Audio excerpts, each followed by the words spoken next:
기도드리겠습니다. 우리의 완전한 아버지가 되시는 하나님, 새날을 열어주심에 감사를 드립니다. 새벽을 깨워 하나님 앞에 겸손한 마음으로 나아오게 하심에 감사를 드립니다. 이 시간 우리에게 찾아와 주셔서 하나님의 말씀을 깨닫게 하시고 마음에 새기게 하여 주옵소서. 그래서 하루 종일 하나님의 말씀이 생각나게 하셔서 말씀이 우리의 생각과 마음을 지켜 하나님의 풍성한 은혜를 누리게 하옵소서. 여호와의 선하심을 맛보아하는 성도들 되게 하옵소서. 간증이 넘치는 삶으로 인도하시는 사랑이 많으신 예수님의 이름으로 기도드립니다. 아멘. 오늘 우리에게 주시는 하나님의 말씀은 사도행전 7장 1절부터 16절 말씀입니다. 사도행전 7장 1절에서 16절 말씀 저와 교대로 교독하시겠습니다. 대제사장이 이르되 이것이 사실이냐?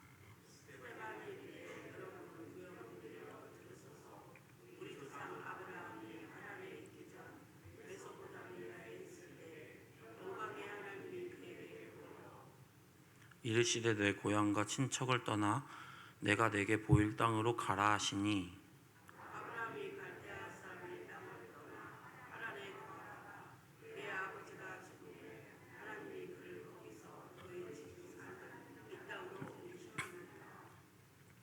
그러나 여기서 발 붙일 만한 땅도 유업으로 주지 아니하시고 다만 이 땅을 아직 자식도 없는 그와 그의 후손에게 소유로 주신다고 약속하셨으며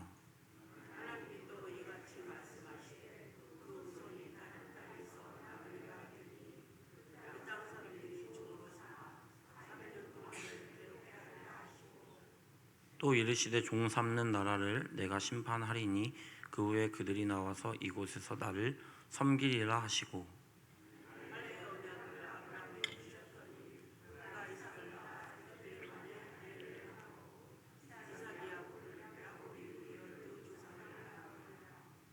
여러 조상이 요셉을 시기하여 애굽에 팔았더니 하나님이 그와 함께 계셔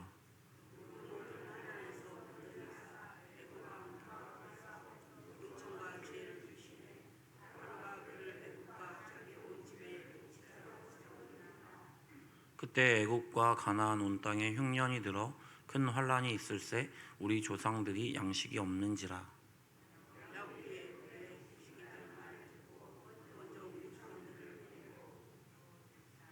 또 제차 보냄에 요셉이 자기 형제들에게 알려지게 되고 또 요셉의 친족이 바로에게 드러나게 되니라.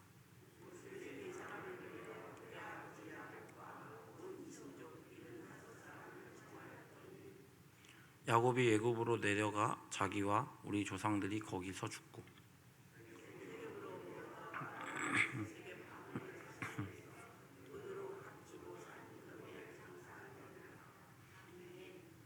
할렐루야. 새벽기도에 오신 여러분을 주님의 이름으로 축복합니다. 오늘 매일 성경의 본문은 스데반의 이야기입니다. 어제 본문인 사도행전 6장에서부터 스데반이 등장하게 됩니다. 초대교회에서 가장 중요했던 사역은 말씀 사역과 구제하는 사역이었습니다. 그런데 구제 사역에 있어서 문제가 생기자 사도들이 구제 사역을 담당할 성령과 지혜가 충만하여 칭찬받았던 7 집사를 세워 그 일들을 모두 맡깁니다. 7 집사 중에 한 명인 스데반은 구제 사역 이외에도 복음을 전하는 사역에 충성합니다. 스데반이 지식인으로 구성된 자유민들과의 하나님 말씀에 대한 논쟁을 하며 복음을 전파했습니다. 스데반은 성령께서 주시는 지혜로 논쟁하였습니다. 그랬더니 어떤 사람도 그를 당해내지 못했습니다. 이것에 시기한 사람들이 스데반을 모세와 하나님을 모독하는 말을 전한다고 거짓으로 그를 고발합니다. 유대인들의 고발로 인해 그 사내들인 공회 앞에 서게 된 스데반은 대제사장의 질문을 기회로 아브라함과 요셉의 이야기를 통해 이스라엘의 역사를 회고하며 예수님을 전파합니다. 스데반이 이스라엘의 역사를 통해 말하고 싶었던 것은 그들이 믿는 하나님, 유대인의 하나님과 자신이 믿는 하나님이 동일한 하나님이라는 것을 말하고 싶었습니다. 많은 사람들이 하나님의 말씀을 따르고 지키지만 그 의도와 목적에는 관심이 없고 자신들의 영향력에 더 관심이 있었습니다.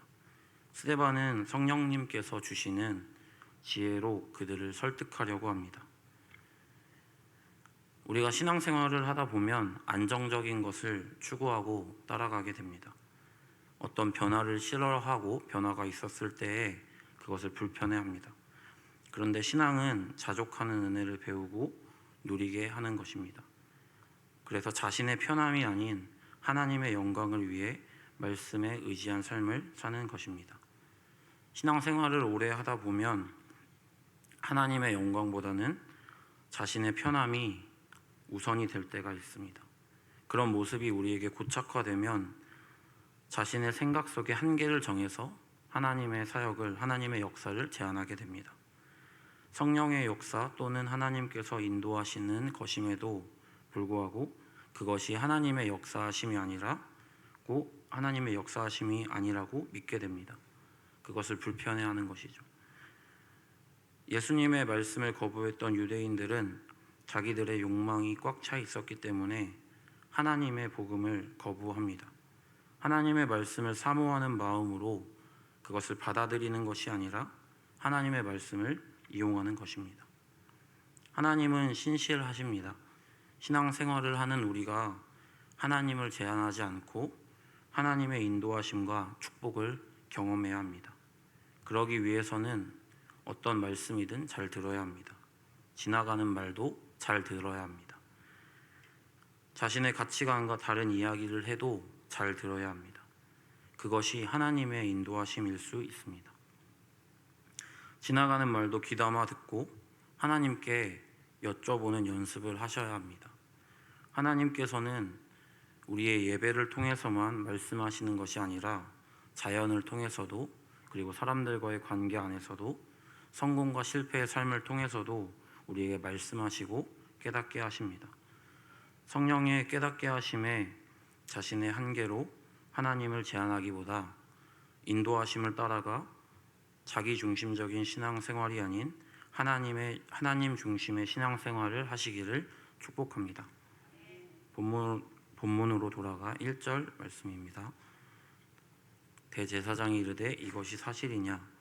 대제사장은 스데반에 전한 복음의 내용이 사실이냐고 묻습니다.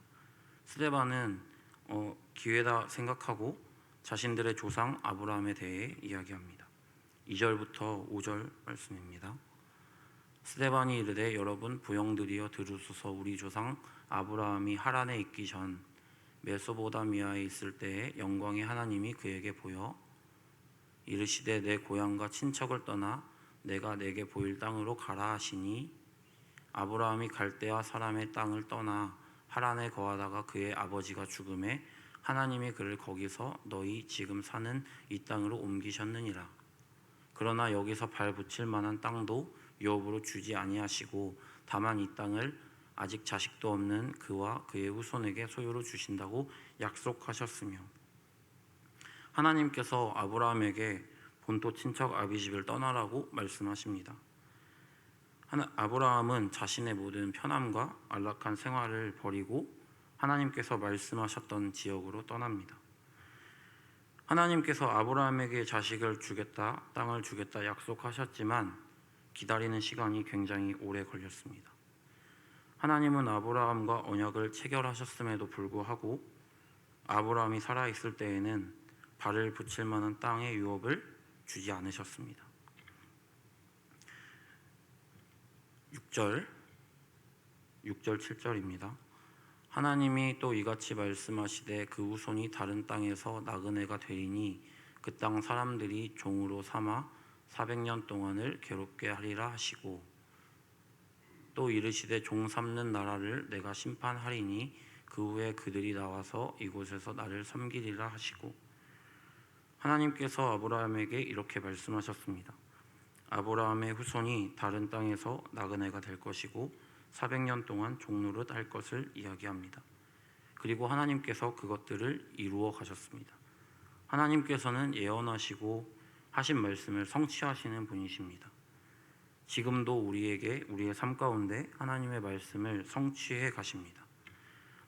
우리가 기도할 때에 같은 내용의 기도라도 하나님의 말씀을 의지하여 기도할 때에는 더 힘이 있고 응답하시는 것을 경험하게 됩니다.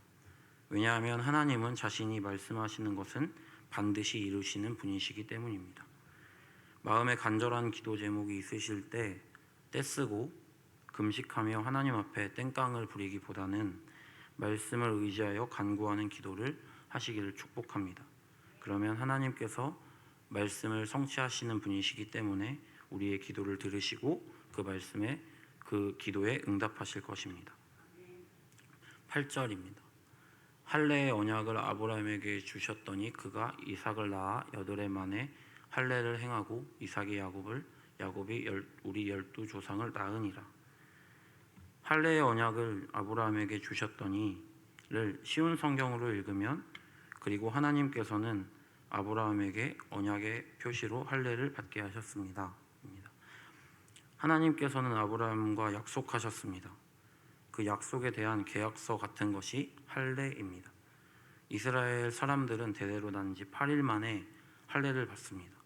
하나님께서 그들의 조상 아브라함, 이삭, 야곱과 약속하신 것을 반드시 성취하시고 이루실 것이라는 것을 이스라엘 백성들의 몸에 새겨 기억하도록 하게 하신 것입니다.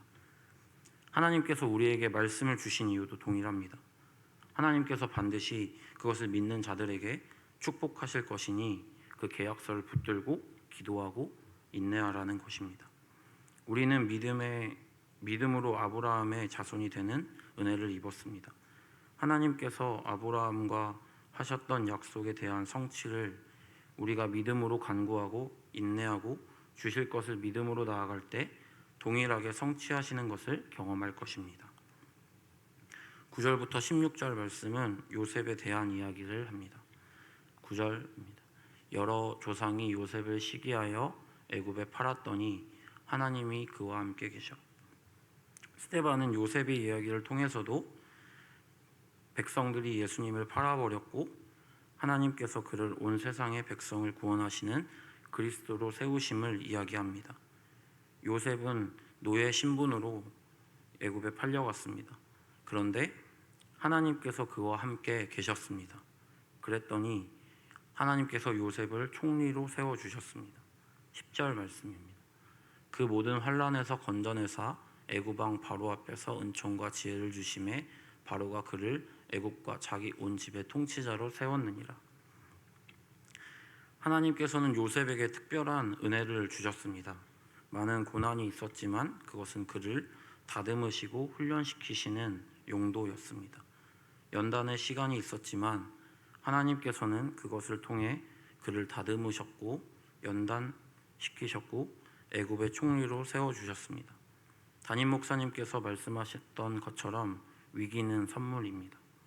항상 위기와 고난을 통과하면 하나님께서 주시는 축복이 기다립니다. 축복을 온전히 누리기 위해서는 다듬고 훈련해야 합니다. 하나님께서 우리에게 음식을 주셨는데요. 음식을 잘 누릴 수 있는 방법은 과식하지 않고 적당한 양을 맛있게 먹는 것입니다. 절제하지 않으면 음식이 우리를 삼켜 건강을 잃어버리게 될 수 있는 것입니다.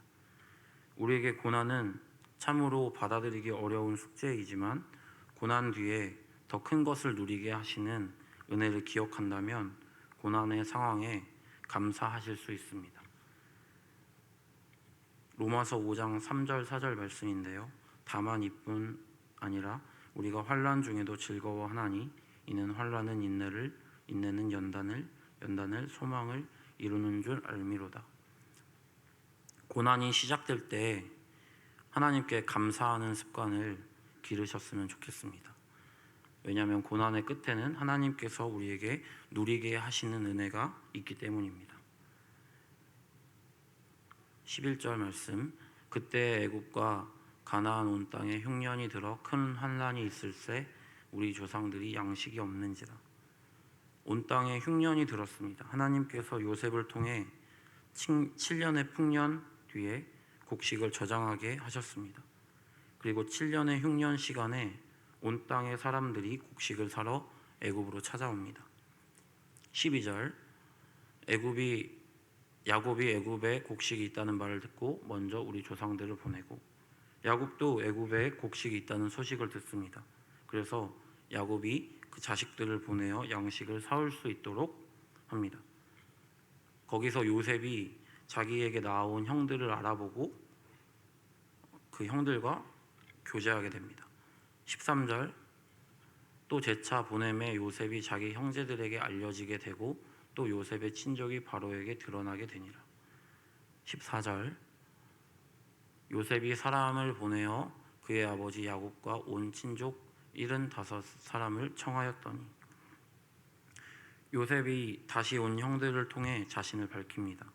그리고는 그의 아버지 야곱과 온 친족을 애굽으로 초청합니다. 15절 야곱이 애굽으로 내려가 자기와 우리 조상들이 거기서 죽고 16절 세겜으로 옮겨져 아브라함이 세겜 하몰의 자손에게서 그 은으로 값주고 산 무덤에 장사되니라. 애굽으로 내려간 야곱의 자손들을 통해 400년간의 민족을 이룰 수 있는 약 200만 명의 백성들로 세워주셨습니다. 스데반은 역사 이야기를 하며 그것을 통해 예수님을 드러냅니다. 구약에 정통했던 유대인들에게 예수 그리스도를 하나님의 아들이심을 알게 하기 위해 이스라엘의 역사를 통하여 그들에게 예수 그리스도를 전파합니다. 성령 충만했던 스데반에게 성령님께서 주시는 충만한 지혜가 임했던 것입니다.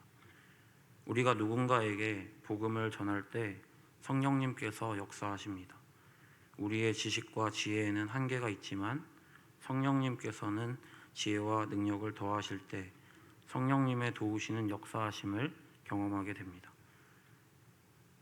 복음을 전할 때 말이 어눌하고 지식이 부족해도 도우심을 하나님께 간구하시고 요청하실 때 담대하게 나아가시기를 소망합니다. 그때 도움의 손길을 부어주시는 성령님의 인도하심을 경험하게 되실 것입니다. 성령 충만할 때 성령의 9가지 열매를 우리의 성품 가운데 열매로 맺게 하십니다. 그리고 그것을 관계 안에서 고난 가운데 지혜를 더하여 주셔서 능히 이겨낼 수 있도록 도우십니다. 성령 충만이 해답입니다. 기도하실 때 성령 충만을 간구하십시오. 좋은 아버지 되시는 하나님께서 성령 충만을 우리에게 주실 것입니다. 기도드리겠습니다. 사랑과 은혜가 풍성하신 하나님 아버지, 하루의 첫 시간을 하나님께 올려드립니다. 겸손한 마음으로 하나님께 나아가는 성도들을 신실하게 인도하시는 하나님을 기대합니다. 하나님, 우리를 사랑하셔서 하나님의 말씀을 허락해 주심에 감사를 드립니다. 매일매일 말씀에 우리의 삶을 비추어 보게 하셔서 말씀과 멀어진 삶을 조명해 주옵소서. 그래서 우리의 모든 순간이 하나님의 말씀에 합당한 삶을 살아내게 하옵소서. 마음의 동기와 가치관이 말씀과 같이 변화되게 하옵소서. 늘 하나님 말씀 안에서 사랑과 은혜를 누리게 하옵소서. 성령의 충만함을 더해 주셔서 담대하게 우리가 만난 하나님을 전하고 말씀대로 살아내는 역사가 우리 가운데 있게 하여 주옵소서. 오늘 하루도 온전히 하나님의 음성에 귀를 기울여 순종하며 따라가는 하루 되게 하옵소서. 사랑과 은혜가 풍성하신 예수님의 이름으로 기도드립니다. 아멘.